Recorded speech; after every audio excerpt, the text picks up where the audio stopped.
Um vazamento de conversas entre o ex-presidente Jair Bolsonaro e o seu filho, o deputado federal Eduardo Bolsonaro, que eu comentei no comecinho do programa, aumenta a pressão para que a oposição aceite uma anistia limitada aos condenados pelo 8 de janeiro e não o texto que pretende beneficiar o ex-chefe do executivo. Em uma dessas mensagens, o deputado federal diz ao pai que, em caso da aprovação de uma anistia light, esse é o termo que Eduardo vem utilizando e utilizou nessas mensagens, ou seja, limitada ao 8 de janeiro, o governo de Donald Trump não irá mais ajudar o ex-presidente.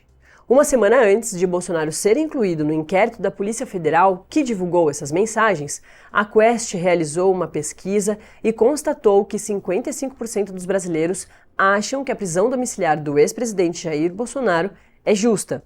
A gente falou sobre esses resultados ontem e a gente vai falar um pouquinho mais com o Magno Malta, cientista político que vira e mexe está aqui no Acorda Metrópolis para nos ajudar a entender todas essas situações. Magno, bom dia, prazer falar contigo de novo. Eu falei que a gente ia se falar em breve, a gente falou semana passada sobre um montão de assunto, né? Um montão de assunto internacional, mas hoje eu já começo falando contigo sobre a nossa política brasileira, que eu passei esse comecinho de programa para fazer com que a audiência entenda mais um ponto confuso, né, nessa história toda do ex-presidente Jair Bolsonaro e também dessas manifestações da justiça.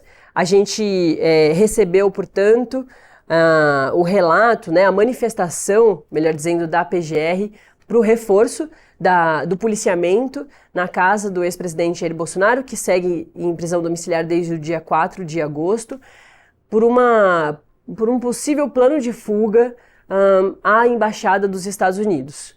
E a gente ainda espera a resposta da PGR em relação ao possível plano de fuga ou a manifestação da PGR em relação ao pedido de asilo político do ex-presidente Jair Bolsonaro ao Javier Milei, ao presidente da Argentina. E a PGR tem até amanhã para fazer essa manifestação. Então essa é a situação do ex-presidente Jair Bolsonaro, que aos poucos tem aí as medidas apertadas, né, mais rigorosas conforme o tempo vai passando.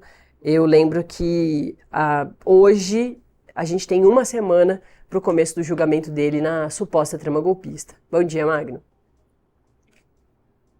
Bom dia, Natália. Sempre um prazer falar com você, com a audiência aqui do Metrópolis. Nós vemos o círculo se fechar ao redor de Jair Bolsonaro. A denúncia do deputado Lindbergh Farias, líder do PT, de que Bolsonaro poderia tentar uma fuga, talvez seja apenas uma movimentação política para chamar a atenção do presidente, que hoje se encontra em prisão domiciliar. Mas vale lembrar que Bolsonaro já ensaiou alguns movimentos desse tipo algumas vezes desde que deixou o governo. Não apenas ao passar um bom tempo na Flórida e não retornar ao Brasil com alguma suspeita de que tentava evadir algum processo judicial, mas principalmente pela sua estada lá atrás na Embaixada da Hungria, que ele nunca conseguiu explicar muito bem, passou alguns dias lá, disse que foi comer uma pizza, depois disse que foi se encontrar com embaixadores, com diplomatas. Enfim, hoje me parece haver pouca chance de Bolsonaro fugir para qualquer lugar, porque se encontra em prisão domiciliar e vigiado, mas a situação do ex-presidente vem se agravando, não apenas pelo vazamento da possível carta de pedido de asilo a Javier Milei, mas acho que principalmente por conta do vazamento da sua troca de mensagens com o seu filho Eduardo Bolsonaro, que tem um aspecto humano ali, de ver aquela relação familiar. Para a maioria dos brasileiros soaria um tanto esquisita, a forma como um fala com o outro é um tanto particular e peculiar, mas porque tem também repercussões no campo político da direita como um todo, quando mostra, por exemplo, que Eduardo Bolsonaro é bastante preocupado com Tarcísio, o que faz indiretamente com que Tarcísio se torne o principal candidato desse campo, por ser por receber essa atenção particular de Eduardo Bolsonaro. Exatamente. Essa é uma situação também que está ficando cada vez mais tensa, né, entre Eduardo Bolsonaro e Tarcísio de Freitas, que vem performando muito bem, né? A gente acompanha nas pesquisas que vêm saindo, falta um ano para as campanhas, né, para as eleições de 2026 começarem e terem já aquele momento mais tenso e efetivo de campanha, que é a partir mesmo de agosto, que a situação toda vai ficando muito mais acirrada. Então, em um ano, a gente percebe que o possível candidato, que pode, nesse momento, né, se a eleição fosse agora, ter mais chances contra Lula, é Tarcísio de Freitas, o que tem irritado bastante o Eduardo Bolsonaro. A gente percebe isso nas trocas de mensagens que a gente teve acesso entre o ex-presidente Jair Bolsonaro e Eduardo Bolsonaro. Já há alguns meses, Eduardo Bolsonaro vem mostrando essa irritação profunda, e Eduardo Bolsonaro é esse também possível herdeiro político de Jair Bolsonaro, que está inelegível até 2030. Com o julgamento da trama golpista, essa inelegibilidade pode piorar, pode aumentar o tempo de inelegibilidade do ex-presidente Jair Bolsonaro, ou seja, ele precisa encontrar um herdeiro político, e Eduardo Bolsonaro vinha sendo ventilado, segue sendo ventilado, mas assim, ele precisa voltar dos Estados Unidos, né? E a situação dele com a justiça e com a polícia tem ficado cada vez mais tensa. Eu lembro que quando as medidas restritivas começaram a ser impostas ao ex-presidente Jair Bolsonaro, tinha essa dúvida, mas se é um inquérito de Eduardo Bolsonaro, por que ainda não aconteceu nada com o Eduardo Bolsonaro? E muita gente, muitos especialistas que a gente ouviu aqui, falavam, ele está nos Estados Unidos, então também não adianta muito ter alguma medida restritiva em relação a ele lá fora. Os Estados Unidos não vão extraditar o Eduardo Bolsonaro, isso não vai acontecer. Mas a gente entende que se ele realmente quiser ser o herdeiro político de Jair Bolsonaro, se Jair Bolsonaro o escolher, porque todas essas figuras dizem isso, né, que quem vai escolher é Jair Bolsonaro, aí ele vai ter que voltar dos Estados Unidos. E não é o que a gente vê que vai acontecer, pelo menos nesse momento por agora. E um outro ponto que acho que é importante da gente ressaltar, né, Magno, é o trabalho dele, junto com, por exemplo, o jornalista Paulo Figueiredo, de pressão americana ao Brasil, né? Eles vêm dando declarações, vêm dando entrevistas a veículos americanos, autoridades americanas de diversos setores, vêm falando bastante contra a justiça brasileira, principalmente contra o ministro Alexandre de Moraes. Mas também a gente ouve especialistas aqui que dizem que, isso não leva a nada, porque na verdade o Trump mesmo está seguindo ali a agenda dele, seguindo a agenda das negociações dos tarifaços pelo mundo todo, inclusive com o Brasil, e que não há nenhum embate direto com, por exemplo, o presidente Lula, né? Então, assim, de medida efetiva, essas críticas à justiça brasileira não levam a nada também, né, em relação a, por exemplo, a situação comercial entre Brasil e Estados Unidos, né? É verdade, nós temos uma questão que começa unida por acontecer na mesma carta, na mesma decisão do governo dos Estados Unidos, que é a questão comercial e a questão política.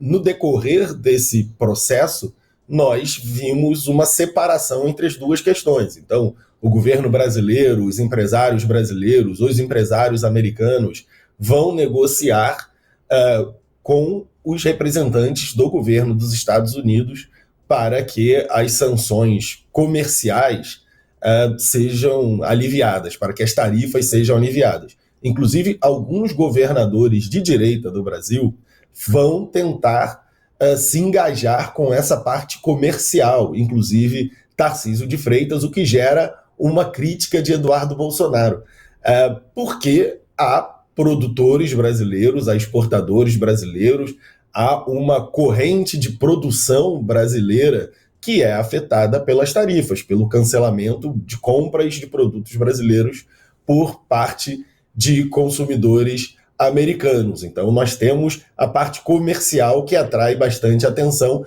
e que gera a sua própria negociação.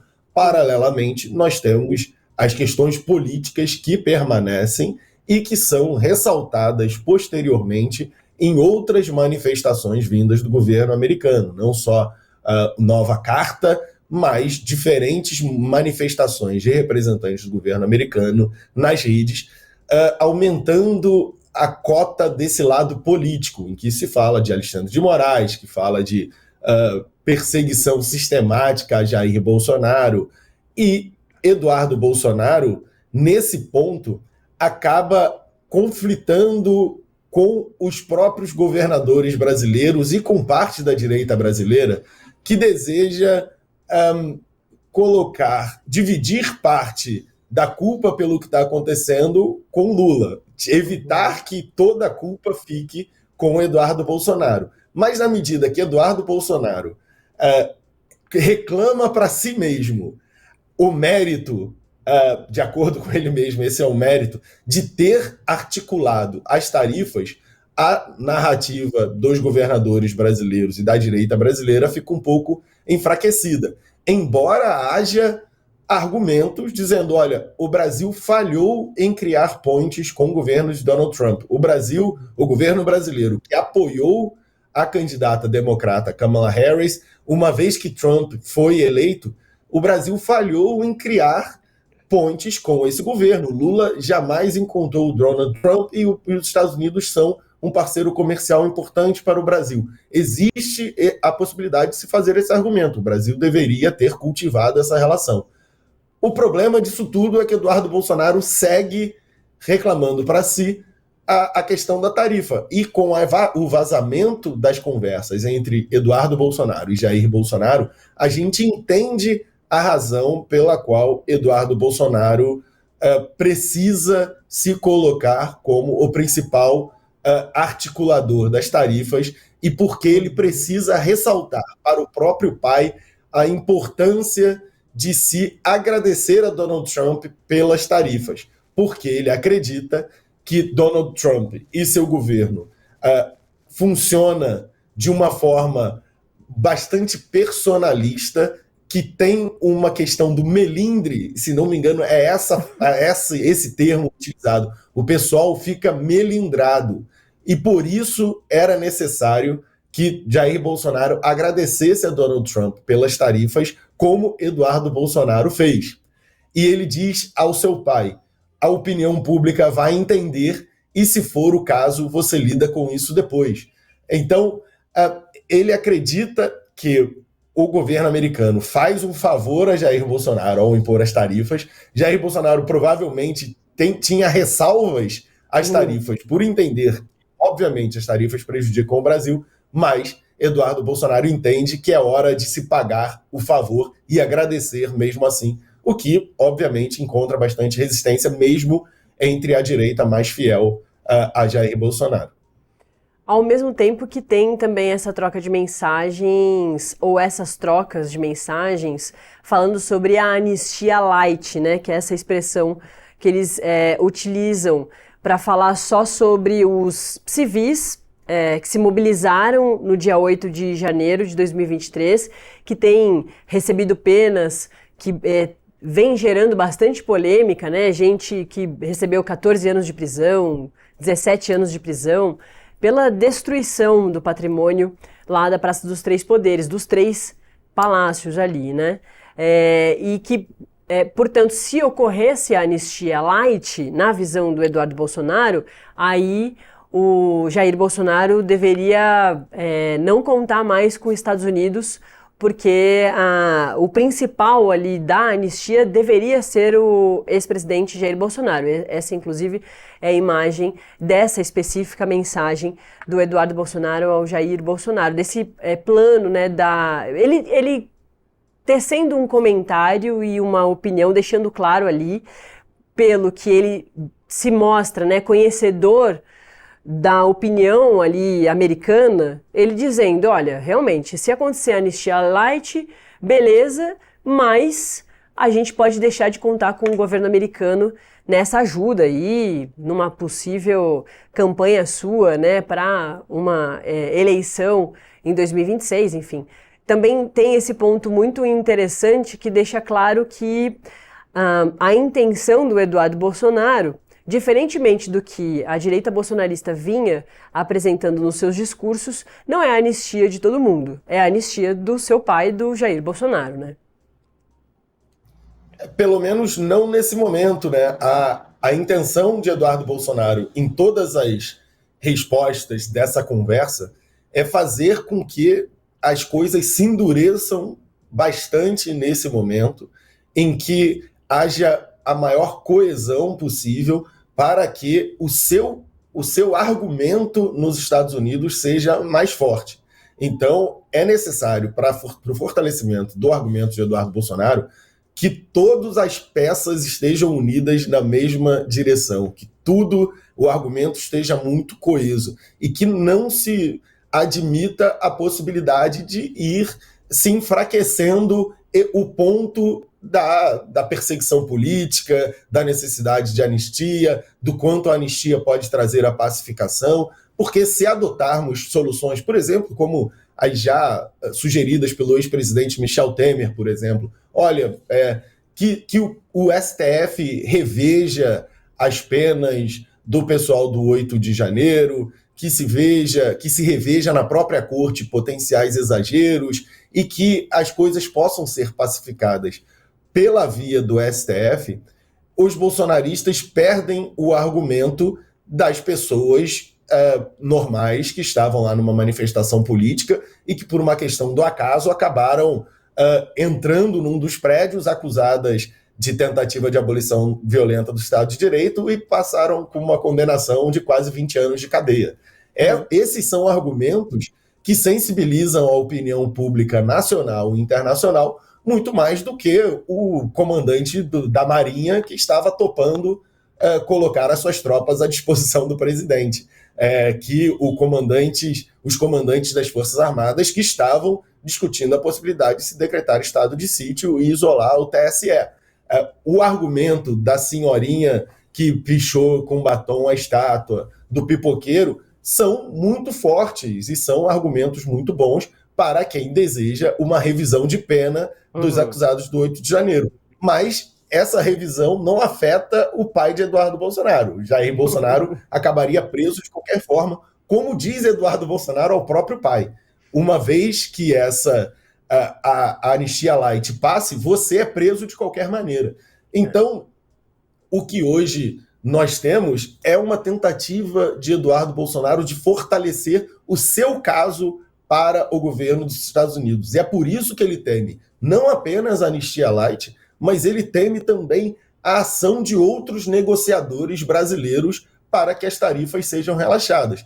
Já com a relação ao governo brasileiro, ele não pode fazer nada. Com os empresários brasileiros, ele não pode fazer nada. Mas ele cobra Jair Bolsonaro pelas ações de Tarcísio tentando negociar, dizendo que Tarcísio nunca fez nada por você no STF e que não deveria contar com Tarcísio para negociar essas tarifas, ressaltando que toda a negociação deve passar por ele e por Paulo Figueiredo, que, segundo ele, os únicos que têm contato direto com a Casa Branca.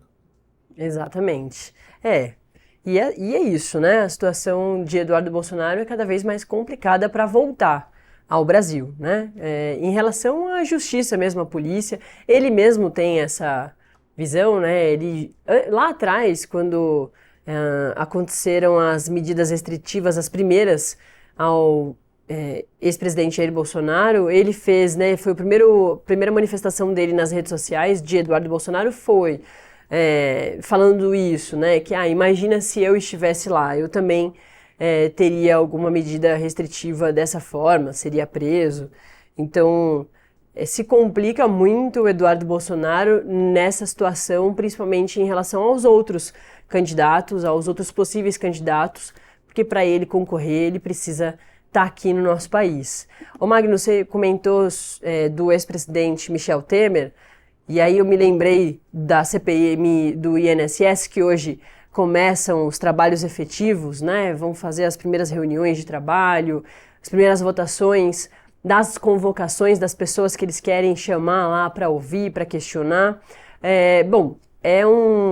As fraudes e a farra do INSS que vem sendo denunciada pelo Metrópolis desde o final de 2023, passaram ali por diversos governos, né? Inclusive Michel Temer, governo de Jair Bolsonaro, e pioraram no governo Lula, mas o governo Lula, inclusive, vai se defender dizendo que no governo Lula pararam.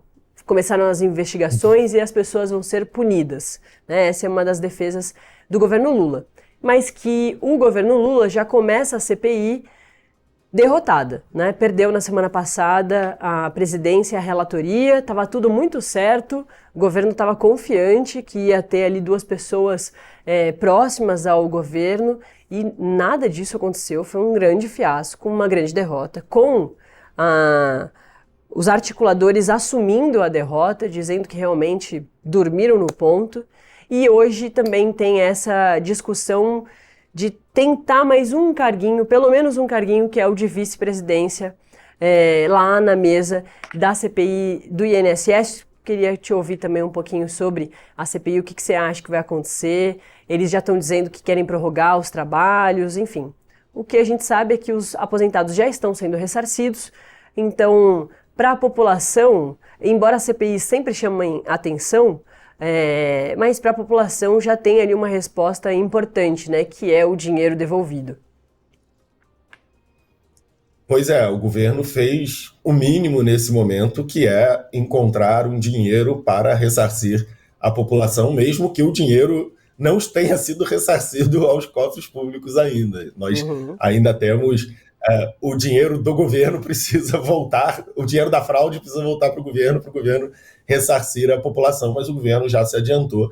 É uma pauta bastante complicada, porque são muitos os afetados pela fraude, são pessoas, em geral, que já não têm uma renda muito alta, e são essas pessoas que acabam sendo fraudadas por um esquema muito grande, muito complexo e com muita força política. Acho que a lição, para além da política, de quem é o culpado, foi no governo de quem poderia ter parado a fraude e não parou, para além desse argumento, vale a gente destacar a força política dessas organizações que conseguiram não apenas passar ilesas por tantos governos, por tantas pessoas que ocuparam cargos no INSS e continuando cometendo as fraudes, mas tiveram força política para evitar que mecanismos de checagem do consentimento dos aposentados fossem implementados, fazendo com que os interesses das instituições que roubavam, basicamente, os aposentados, se suplantassem a mecanismos de controle básicos, como o consentimento. Então, durante o debate na Câmara dos Deputados, principalmente a respeito dos descontos, se via, não podemos colocar obstáculos que impeçam que as instituições operem. Então, o argumento das instituições foi super forte, conseguiram arrecadar centenas de milhões de reais de modo fraudulento, e agora a gente espera que a CPMI não apenas consiga indicar quais são os agentes políticos que mereçam punição, mas também que consiga avançar um pouco mais nessa investigação, já que as comissões parlamentares têm poderes de investigação, para que se busque não apenas os presidentes das instituições, mas aqueles que articularam para que as fraudes pudessem continuar.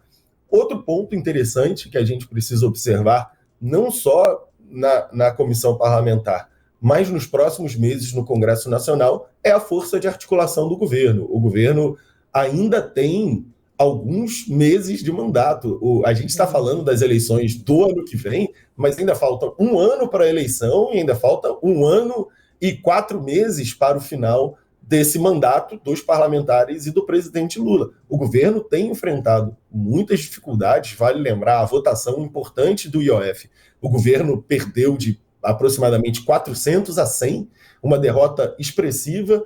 Em outro ponto bastante significativo do ponto político era a composição dessa comissão parlamentar de inquérito, e o governo perdeu de novo.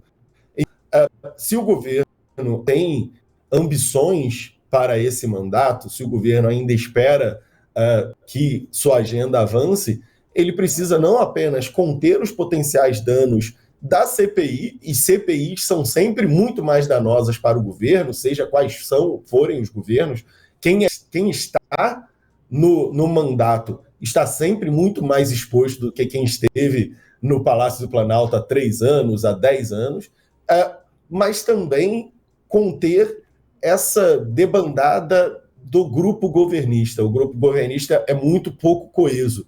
Então, esse desafio do governo é muito mais complexo do que apenas conter os potenciais danos que possam vir da CPI. É a contenção dos potenciais danos, é a tentativa de se encontrar culpados e para o governo tentar mostrar que há culpados distantes desse governo. Essas fraudes começaram em outros governos, que a narrativa do governo é que, olha, uma vez que denunciaram, nós fomos atrás das acusações, mas principalmente tentar reconstruir uma base de apoio no Congresso Nacional que possa fazer com que a agenda do governo, desse terceiro governo do presidente Lula, possa avançar e evitar que mais danos à reputação do governo e à articulação do governo sejam causados nesses próximos meses. A discussão a respeito sobre a eleição de 2026 vai ficar cada vez mais quente. Se a popularidade do presidente Lula não se recuperar de forma significativa, a sua força popular, uma base, vai ficar cada vez mais complicada. E aí nós poderemos ver outros momentos em que o governo tem derrotas no Congresso Nacional por não conseguir ter um número suficiente de congressistas dispostos a defender essa gestão do presidente Lula. É isso. Bom, semana começando e bastante tensa para todos os lados, né? Enfim, a gente vai seguir acompanhando, porque hoje é isso, começam os trabalhos efetivos da CPI do INSS, CPI mista, com deputados e senadores, com o governo Lula já perdendo de começo. Vamos ver se vai conseguir se recuperar nesse comecinho. Hoje também eles vão definir algumas das pessoas que eles vão convocar. Lembrando que os trabalhos da CPI do INSS acontecem paralelamente, pelo menos no mês de setembro, com o julgamento do ex-presidente Jair Bolsonaro. Começa daqui uma semana, no dia 2 de setembro, e se prolonga aí por 2, 3 semanas de setembro. E a gente vai ter, então, no Legislativo, uma atenção maior para o governo Lula, por causa da CPI do INSS e outras discussões, e no Judiciário uma situação muito mais tensa para o ex-presidente Jair Bolsonaro, para a direita bolsonarista, por causa do julgamento, né? Então a gente vai ter um embate ali dessas duas forças políticas gigantes aqui para o Brasil, que vão com certeza se enfrentar lá em 2026, e o resultado desse finalzinho de 2025 vai ser bem importante para essas campanhas aí, futuras campanhas lá em 2026, com Lula, quem o substituir, caso ele escolha alguma substituição, não está parecendo que vai fazer isso, e também do lado de Bolsonaro, né, para quem ele escolher, Tarcísio, Eduardo, Michele, Zema, enfim, tem algumas opções aí que a gente vai acompanhar nesse finalzinho de ano com certeza, e com certeza a gente volta a conversar com Magno Ocar. Muito obrigada, viu? O cientista político está sempre aqui com a gente, nos ajudando a entender todos esses meandros da política brasileira. Obrigada, Magno. Obrigado, Natália. Bom dia, sempre um prazer estar aqui com você. Bom dia, até a próxima. Bom, vamos mudar um pouquinho de assunto?